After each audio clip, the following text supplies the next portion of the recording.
நீங்கள் நோட்டீஸ் பண்ணியிருக்கீங்களா? ஒரு சிம்பிள் பொண்ணு பஸ்ஸில் தான் போயிட்டு வருவா, பார்ட் டைமில் வேலை பார்த்துட்டு இருப்பா. ஆனால் ஹீரோ யார்? மல்டி மில்லியனராக இருப்பார், கம்பெனியோட ஓனராக இருப்பார், செபோல் ஃபேமிலியோட சன்னாக இருப்பார். இது எல்லாமே ஏன்டா கேட்ராமால இந்த மாதிரி கான்செப்ட்லேயே எடுத்துகிட்டு இருக்காங்க அப்படின்னு யோசிச்சிருக்கீங்களா? அதை பற்றி தான் நம்ம இன்னைக்கு பேச போகிறோம். வாங்க வீடியோக்குள்ளே போகலாம். செபோல் அப்படின்னு பார்த்தீங்கன்னா ஒரு சவுத் கொரியாவில் இருக்க super rich family owned companies அப்படின்னு சொல்லுவாங்க. ஒரு ஃபேமிலி பயங்கர ரிச்சாக இருக்கும், அந்த கம்பெனியுமே ரொம்ப ஃபேமஸாக இருக்கும். அந்த மாதிரி இருக்கிறதுக்கு தான் செபோல்னு சொல்கிறாங்க. எக்ஸாம்பிளுக்கு சாம்சங், ஹுண்டா, எல்ஜி இந்த மாதிரி வச்சுக்கலான்னு வச்சுக்கோங்களேன்.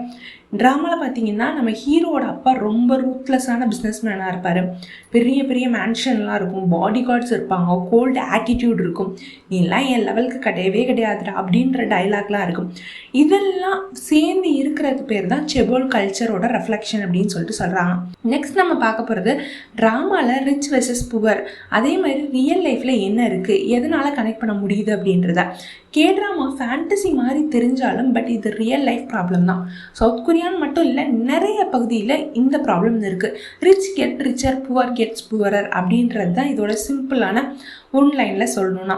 புவர் பீப்புள் எப்பயுமே மல்டிபிள் ஜாப்ஸ் ஒர்க் பண்ணியே ஆகணும். ரிச் பீப்புள்ஸ் அவங்களோட எஜுகேஷன் பெட்டர் ஆகும், அவங்களோட வேலையும் ஈஸியாகும் அப்படின்னு சொல்லிட்டு காண்கிறதுக்காண்டி தான் இந்த ட்ராமாவில் இந்த கான்செப்ட்லாம் வைக்கிறாங்க. கிளாஸ் டிஃப்ரென்ஸ் ரொம்பவே ஸ்ட்ராங்காக இருக்கும். புவரான ஹீரோயின் ரிச்சான ஹீரோ காமிக்கிறதுக்கான மெயின் ரீசன் இது ஒன்றா இருக்குது. இதில் லவ் ஸ்டோரி மட்டும் இல்லாமல் நம்ம அதை எடுத்துகிட்டு பார்த்தோம்னா கிளாஸ் வார் எப்படி இருக்குது அப்படின்றத நம்மளால் புரிஞ்சுக்க முடியும். ட்ராமா ஏதாச்சும் எக்ஸாம்பிளுக்கு சொல்லணும் அப்படின்னா boys over the flowers, heirs, business proposal, what's wrong with secretary Kim, இந்த மாதிரி ட்ராமாஸ் எல்லாம் சொல்லலாம். இதில் லவ் இருந்தாலுமே பேக்ரவுண்டில் மணியோட பவர் எவ்வளோ பவர்ஃபுல்லாக இருக்குது, அதை எப்படி ஸ்ட்ரகிள் பண்ணி ஒரு லவ் அடையிறதுக்கு கஷ்டப்படுறாங்க அப்படின்றத காமிச்சிருப்பாங்க. பட் பேசிக்காக அது என்னன்னா கிளாஸ் வார், ரிச் அண்ட் புவரோட கிளாஸ் வார் அப்படின்னு சொல்லிட்டு சொல்கிறாங்க. ஏன் ஹீரோஸ்லாம் ரொம்ப கோல்டாக இருக்காங்க அப்படின்னு பார்த்தீங்கன்னா அவங்களுக்கு childhood pressure, family expectation, freedom இருக்காது, லவ்னா வீக்னஸ்னு ஒரு நம்பிக்கை, இந்த மாதிரி இருக்கிறதுனால நம்ம ஹீரோஸ் வந்துட்டு ரொம்ப ப்ரெஷர்டாக ஃபீல் பண்ணுறாங்க அப்படின்றத காமிக்கிறதுக்காண்டி, அதாவது செபோல் ஃபேமிலியிலேருந்து வந்த பையன் இவ்வளோ ப்ரெஷரை தாங்கிட்டு இருக்கான் அப்படின்னு காமிக்கிறதுக்காண்டியே இந்த மாதிரி நம்ம கோல்டான ஹீரோவை காமிக்கிறாங்க. தமிழ் ஆடியன்ஸ் ஏன் கனெக்ட் ஆகிறாங்க இதுக்கு அப்படின்னு பார்த்தீங்கன்னா இது ரொம்பவே நம்ம கல்ச்சரோட ஒட்டு போகிற மாதிரி இருக்கும். நீங்கள் வந்துட்டு மற்ற ஃபாரின் கண்ட்ரீஸை விட இந்தியாவில் இருக்கவங்களுக்கு ரொம்ப ஒத்து போகிற மாதிரி இருக்கும். ஏன்னா நம்மளோட மிடில் கிளாஸ் ஸ்ட்ரகிள்ஸ், ரிச் பீப்புளோட டாமினன்ஸ், லவ்வுக்கு நம்ம போராடுற ப்ராப்ளம்ஸ், நீ எல்லாம் எனக்கு ஆளே இல்லைடா அப்படின்றது நம்ம தமிழ் ஃபிலிம்ஸில் கூட வர்ற டைலாக் தான் இது. இதே மாதிரி டைலாக் தான் அந்த கொரியன் சீரீஸ்லேயே இருக்குது.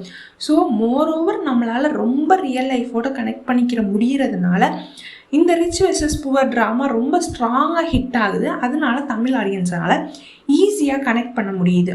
டைரக்டர் என்ன இன்டென்ஷனில் இதை சொல்ல வர்றாரு அப்படின்னு பார்த்தீங்கன்னா கான்ஃப்ளிக்ட்ஸ் ஈஸியாக இருக்கும். இது சிம்பிளான பிரச்சனை, இதை வச்சு எமோஷ்னலாக ஆடியன்ஸை கனெக்ட் பண்ண முடியும்.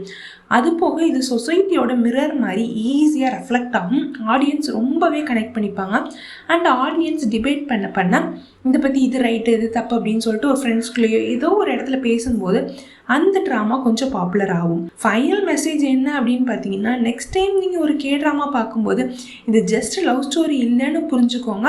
அண்ட் இது power versus humanity, money versus emotion, status versus love அப்படின்ற ஒரு கான்செப்டும் அதை தாண்டி இருக்குது அப்படின்றத நீங்கள் பாருங்கள். அப்போ வந்துட்டு உங்களுக்கு வேறு மாதிரி ஃபீல் ஆகும். லவ்வை தாண்டி எவ்வளோ ஸ்ட்ரகிள்ஸ் இருக்குது அப்படின்றதும் உங்களுக்கு ஃபீல் ஆகும் அப்படின்னு சொல்லிட்டு சொல்கிறாங்க. உங்களுக்கு இந்த வீடியோ ரிலேட் ஆச்சு அப்படின்னா லைக் போடுங்க. இதே மாதிரி எதை பற்றி நம்ம பேசலாம் அப்படின்றதையும் கமெண்ட் செக்ஷனில் மறக்காமல் சொல்லுங்கள். உங்களுக்கு ரொம்ப பிடிச்ச ரிச் வெர்சஸ் புவர் ட்ராமா எது அப்படின்றதையும் மறக்காமல் கமெண்ட் பண்ணுங்கள்.